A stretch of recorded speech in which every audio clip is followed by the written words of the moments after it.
과거 사람을 사고 팔기 위한 노예 수송선이 존재했다는 사실을 알고 계신가요? 소설 속에서나 나올 법한 이 끔찍한 이야기는 안타깝게도 다양한 증거가 존재하는 역사 속 사실입니다. 때는 15세기 이후 유럽인들은 아메리카 대륙에서 설탕과 면화, 담배 같은 막대한 이윤을 남기는 작물들을 재배하기 시작했습니다. 그들이 생산하는 모든 작물들은 아주 높은 가격에 팔리고 있었죠. 이런 재배 사업이 지속되는 한 유럽인들이 세계를 휘어잡는 것은 아주 당연해 보였습니다. 하지만 문제가 생겼습니다. 바로 지나치게 높아진 생산량 탓에 노동력이 부족해진 것이죠. 당시 아메리카 대륙의 원주민들은 전염병과 강제 노동으로 급격히 줄어든 상황이었고, 결국 일할 사람이 점점 사라지자 유럽인들은 값싸고 대체 가능한 노동력을 찾게 됩니다. 그때 그들의 눈에 들어온 것이 바로 아프리카 사람들이었습니다. 유럽 상인들은 아프리카 사람들을 최대한 많이, 최대한 싸게, 그러면서도 최대한 죽지 않게 아메리카 대륙으로 운반하기 위해 거대한 배를 만들었고, 이것이 바로 오늘날 우리가 알고 있는 노예 수송선입니다. 이 배에 오르는 순간 사람은 이름을 잃고 그저 숫자가 됩니다. 쇠사슬에 묶인 채 화물칸에 눕혀지고 숨조차 편하게 쉴 수 없는 지옥 같은 항해가 시작됩니다. 이것이 인류 역사상 가장 잔혹한 무역 중 하나로 기록된 노예 수송선의 실체입니다. 노예 수송선은 일반 화물선을 개조한 형태로 사람을 물건 취급하기에 아주 적합하게 설계되었습니다. 선창 내부에는 높이 50에서 70cm 남짓한 갑판이 추가로 설치되었는데, 이 높이는 성인 남성을 기준으로 고작 새뼘도 채 되지 않는 높이였습니다. 이 제대로 앉을 수도 몸을 돌릴 수도 없는 좁디 좁은 공간에 영문도 모르고 끌려온 수백 명의 아프리카 노예들이 눕혀졌습니다. 평균적으로 한 사람에게 허용된 공간은 관짝보다도 좁았으며, 행여나 노예들이 바다로 뛰어내리는 것을 방지하기 위해 쇠사슬로 발목이나 손목을 묶어 움직임을 제한했습니다. 남성, 여성, 어린이는 구역이 나뉘어 있었지만 그 목적은 당연히 보호가 아니라 통제였습니다. 항해 기간은 계절이나 항로에 따라 차이가 있었지만 평균 6주, 길게는 3개월을 넘기도 했습니다. 그동안 수송선 안은 노예들이 배출한 배설물로 악취가 가득했고, 지나치게 많은 사람들로 인해 산소가 부족했으며 더운 날씨로 인해 서서히 죽어가는 사람들도 생겨났습니다. 배설물과 토사물, 피와 고름이 뒤섞인 바닥 위에서 사람들은 먹고 자고 병들어갔습니다. 기록에 따르면 일부 유럽인 선장들은 질병 확산을 막는다는 명목으로 노예들을 갑판 위로 끌어올려 바닷물로 씻겼지만, 이는 위생관리라기보다는 폭력적인 통제 행위에 가까웠다고 해석됩니다. 이 과정에서 성적인 착취 역시 있었음은 말할 것도 없는 수준이었죠. 대서양 노예 무역에서 가장 끔찍한 구간은 단연 중간 항로, 이른바 미들 패시지라 불린 구간이었습니다. 유럽에서 총기와 직물, 금속 제품을 싣고 아프리카로 향한 배들은 아프리카 해안과 서아프리카 일대에서 사람을 화물처럼 실은 뒤 카리브해와 북미, 남미로 향했습니다.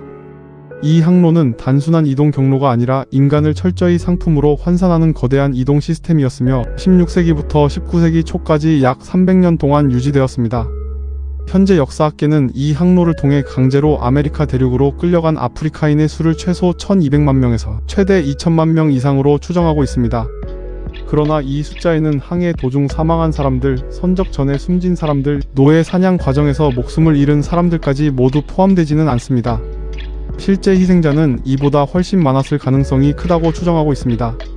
노예선은 단순한 운송수단이 아니라 인간을 최소 비용으로 최대 수량 운반하기 위해 설계된 이동식 감옥이었으며, 그 안에서 벌어진 일들은 오늘날 전쟁 범죄 기록과 비교해도 결코 가볍지 않습니다. 사망률은 이 항로의 잔혹함을 가장 명확히 보여주는 지표입니다.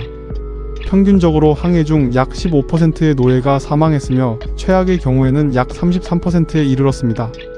사인은 다양했지만 탈수, 영양실조, 이질, 천연두, 괴혈병, 폐렴이 가장 흔했습니다.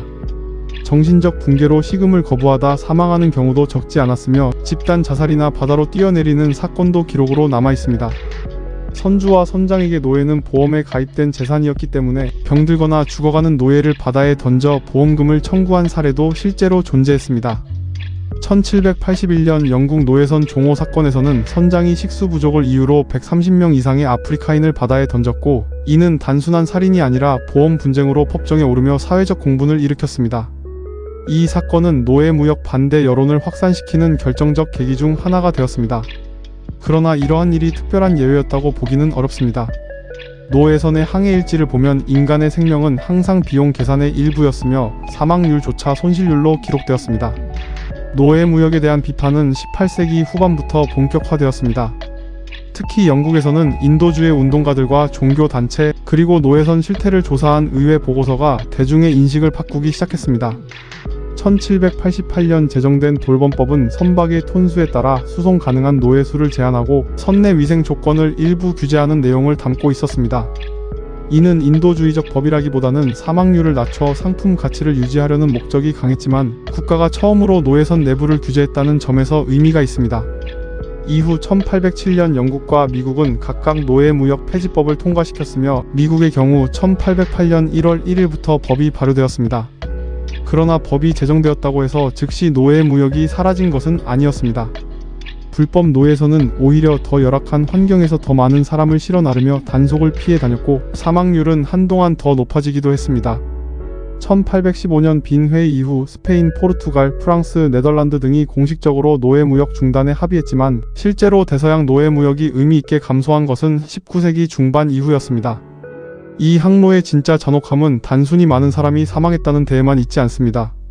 미들 패시지는 인간이 인간을 어떻게 시스템적으로 비인간화할 수 있는지를 보여주는 사례입니다. 이름은 번호로 바뀌었고 문화와 언어는 침묵으로 눌렸으며 살아남은 사람들조차 도착지에서 또 다른 폭력의 시작을 맞이해야 했습니다. 오늘날 우리가 남긴 기록 대부분은 가해자의 기록이며 선장과 상인 보험사의 문서입니다.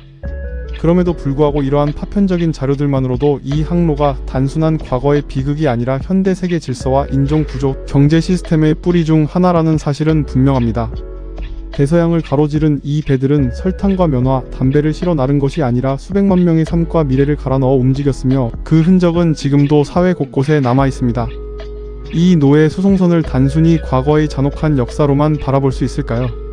이 이야기를 다시 꺼내는 이유는 잔혹함을 소비하기 위함이 아니라 인간이 어디까지 잔인해질 수 있었는지를 정확히 기억하기 위해서입니다.